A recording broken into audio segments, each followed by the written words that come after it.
Assalamualaikum warahmatullahi wabarakatuh. Alhamdulillahi rabbil alamin. Summa alhamdulillahilladzi hadana li hada wa ma kunna linahtadiya laula an hadanallah. Asyhadu an la ilaha illallah wahdahu la syarika la wa asyhadu anna Muhammadan abduhu wa rasuluhu allazi la nabiyya ba'da. Allahumma shalli wa sallim wa barik ala Muhammadin wa ala alihi wa ashabihi wa man tabi'ahum bi ihsan ila yaumiddin. Wa ya ibadallah usikum wa nafsi bi taqwallah faqad fazal muttaqun. Qala ta'ala bi kitabil karim a'udzu billahi samii'il 'alim minas syaitonir rajim. Ya ayyuhalladzina amanu taqullaha haqqa tuqatih wa la tamutunna illa wa antum muslimun. Alhamdulillah, senantiasa kita bersyukur kepada Allah Subhanahu wa taala atas berbagai macam limpahan rahmat. Dan sesungguhnya perlu diketahui, sesungguhnya Allah itu mempunyai 100 rahmat. Dalam beberapa riwayat disebutkan. Tetapi ketika untuk mencukupi kebutuhan hidup hamba-hambanya di dunia ini, Allah hanya menurunkan 1 rahmat untuk hambanya. Sedangkan 99 rahmat yang lainnya akan dipergunakan untuk menolong hamba-hambanya dalam kehidupan akhirat. Salah satunya adalah dengan memasukkan hamba itu ke dalam surga. Makanya sempat ada polemik seorang ulama yang mengatakan Rasul itu tidak menjamin dirinya masuk surga. Karena apa? Karena Rasul menyampaikan sesungguhnya seorang hamba itu tidak akan masuk surga karena amalnya, tetapi karena rahmat dari Allah Subhanahu wa taala. Oleh karena itu, kalau kita hubungkan dengan pendapat yang lain, seperti di dalam surat Al-A'raf, inna rahmatallahi qaribum minal muhsinin. Di dalam surat Al-A'raf itu Allah mengatakan sesungguhnya rahmat Allah itu sangat dekat sekali kepada hamba-hambanya yang selalu berbuat kebaikan. Oleh karena itu, kalau Rasulullah mengatakan bahwa seorang hamba tidak akan masuk surga kalau hanya mengandalkan amalnya, karena sesungguhnya hamba itu bisa masuk surga karena atas pertolongan dari rahmat Allah. Maka untuk mendapatkan rahmat dari Allah ini, maka marilah kita jadikan diri kita sebagai hamba-hamba Allah yang senantiasa melakukan amal kebaikan, amal ibadah, amal soleh. Dengan rahmat itu akhirnya bisa menjadikan penolong kita dalam kehidupan akhirat nanti. Demikian sebagai mukadimah. Pada kesempatan yang lalu, sebagai reminder, saya akan menyampaikan tentang pengantar kurban waktu itu. Bahwasannya ada beberapa pertanyaan bagaimana ketika hukum kurban itu dengan hutang. Sudah kita sebutkan kemarin dalilnya, ada sebagian ulama yang membolehkan. Kemudian ada pertanyaan berikutnya, bagaimana kalau kurban itu dengan kerbau? Lalu para ahli fikih mengatakan berkorban dengan kerbau itu diperbolehkan karena dikiaskan dengan sapi. Nah, dikiaskan dengan sapi itu maksudnya apa? Sama-sama hewan berkaki 4, sama-sama hewan itu makan rumput, sama-sama hewan itu juga dijadikan sebagai binatang ternak. Oleh karena itu, jamaah sekalian, ini namanya analogi atau kias. Karena saya menilai dan mengamati bahwa pembahasan masalah kias ini mungkin jarang disampaikan, maka pada kesempatan ini saya ingin memperdalam pembahasan tentang kias. Kias itu adalah analogi. Kias itu adalah salah satu sumber hukum Islam. Jadi hukum Islam itu yang utama bersumber dari Al-Quran, kemudian dari hadis, kemudian dari ijma, kemudian dari kias. Nah, kias itu muncul ketika tidak ada lagi keterangan yang secara tekstual mengenai suatu hal. Contoh misalnya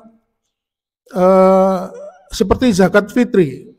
Kalau masyarakat Arab itu makanan pokoknya adalah gandum, maka dikiaskan di Indonesia ini makan pokoknya ada beras. Maka dengan kias itu akhirnya membolehkan seseorang itu membayar zakat fitri dengan makanan pokok berupa beras dan sebagainya. Ma'asyiral muslimin wa zumratal mu'minin rahimakumullah, kias bisa dijadikan sebagai sandaran dalil. Tetapi ketika kias itu salah, Jadi kalau kias itu melenceng, maka itu menjadi salah satu sebab runtuhnya dan rusaknya agama ini. Sebagai contoh ya, yang populer dalam kehidupan kita, kisah tentang awal mula penciptaan Nabi Adam. Allah Subhanahu wa taala memerintahkan kepada iblis untuk bersujud kepada Adam sebagai bentuk penghormatan. Tetapi iblis menggunakan kias, menganalogikan dirinya. Tapi sayang, iblis kiasnya salah. Iblis mengatakan di surat Al-A'raf diabadikan oleh Allah di ayat yang ke-12.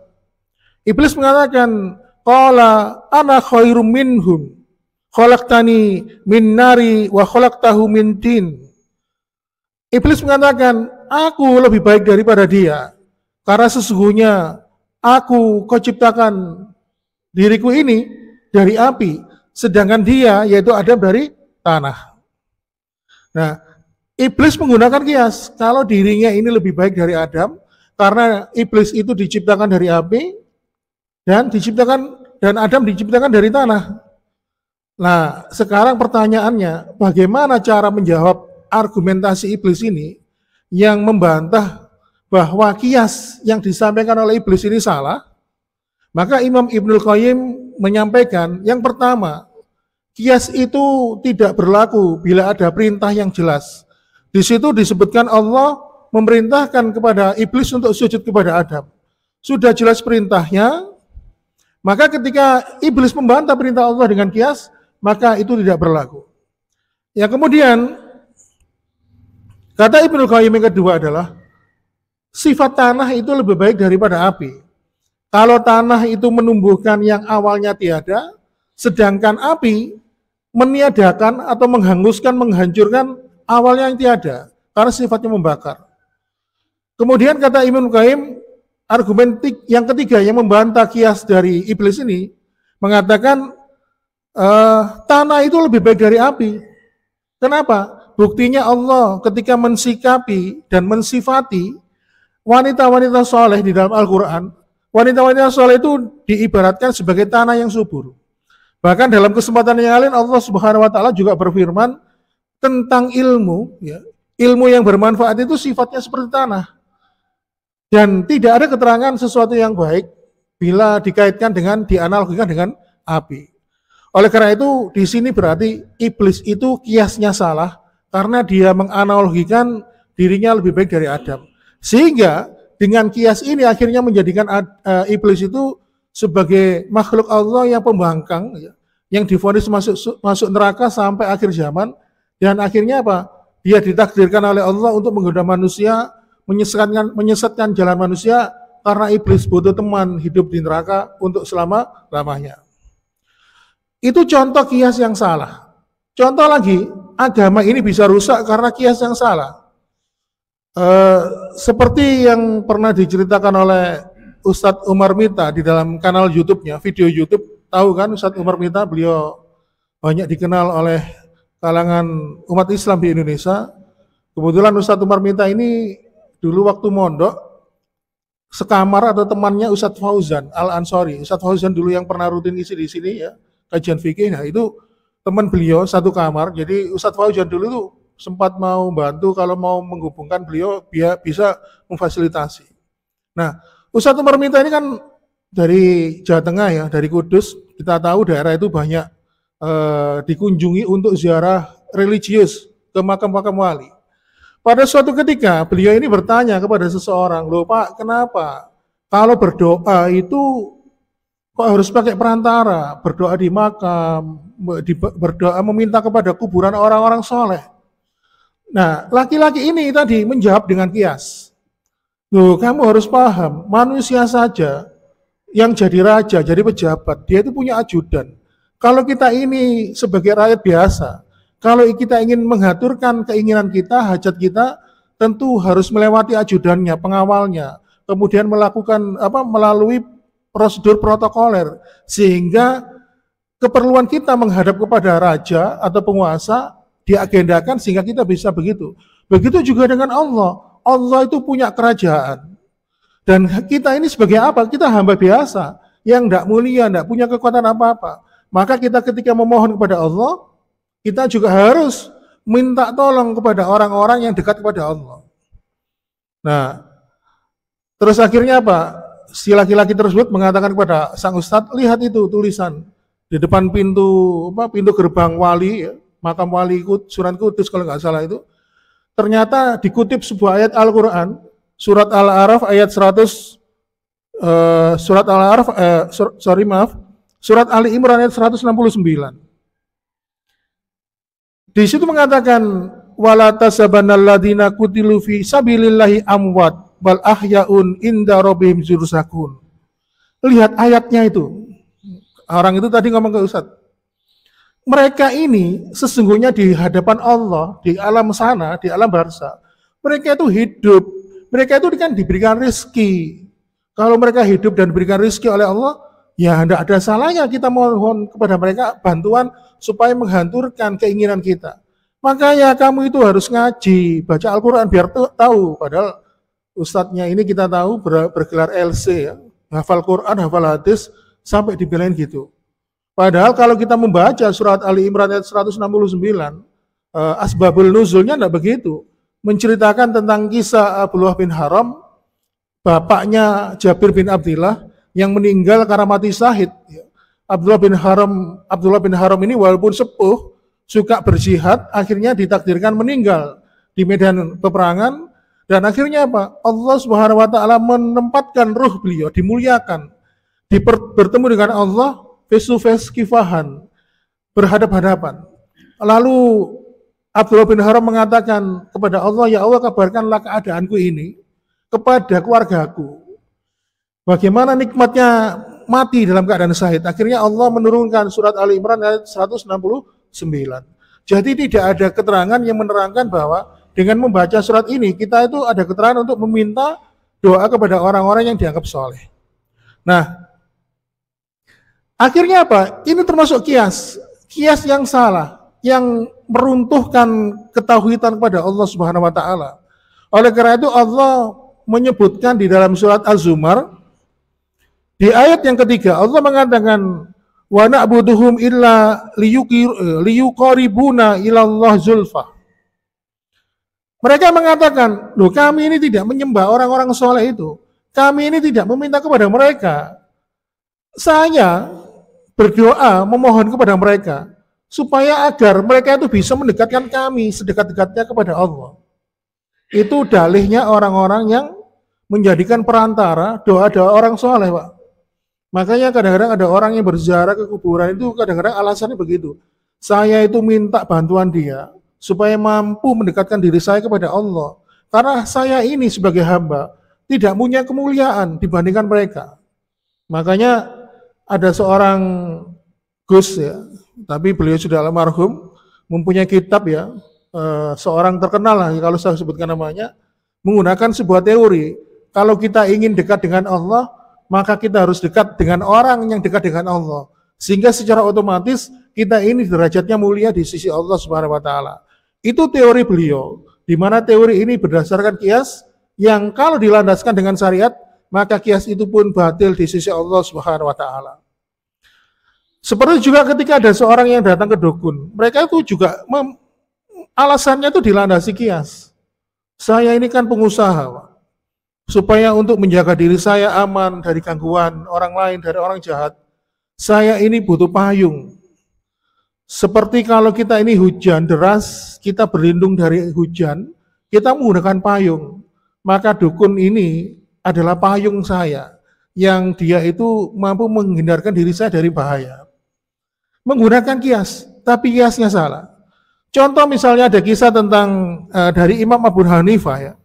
Imam Abu Hanifah itu pada suatu ketika berjalan, dia menjumpai seorang pemuda yang mencuri mangga, atau waktu itu dikatakan mencuri apel.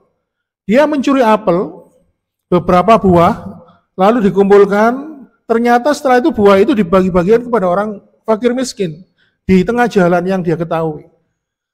Lalu kemudian setelah habis, ditanya oleh Imam Abu Hanifah, loh kenapa kamu melakukan itu? Ya, kan kamu mencuri. Ya benar, memang aku mencuri. Kalau mencuri itu kan dosanya cuma satu. Dibalas oleh Allah dengan 1 kali ganjaran. Nah, tadi saya itu kan niatnya sedekah. Dan sedekah itu berbuat kebaikan dan niat yang baik, itu ganjarannya kan 10 kali lipat. Jadi kalau saya mendapatkan 10 pahala, dikurangi 1 dosa, maka saya masih mendapatkan 9 pahala. Itu analoginya dari pemuda itu. Akhirnya apa? Imam Abu Hanifah pun dengan geleng-geleng mengatakan, sesungguhnya Allah hanya menerima yang baik. Oleh karena itu, ma'asyiral muslimin wa zumratal mu'minin rahimakumullah, kias itu sesuatu yang tidak terdapat secara keterangan tekstual dari Al-Quran, tetapi kadang-kadang perlu untuk menetapkan sebuah hukum. Contoh ya, ini kan musim haji, Pak. Banyak iklan yang berseliweran ya, tentang badal haji. Badal haji itu boleh apa enggak, Pak? Boleh apa bukan? Boleh kan? Dalilnya, ya, dalilnya ini.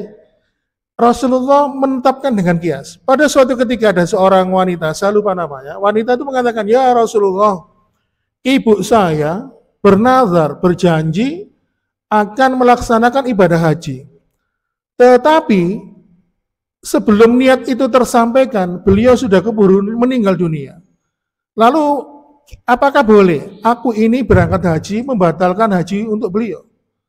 Lalu Rasulullah SAW pun menjawab dengan sebuah kias, analogi. Kalau misalnya ibumu itu punya hutang kepada manusia, kamu wajib bayar apa enggak? Ya wajib ya Rasul.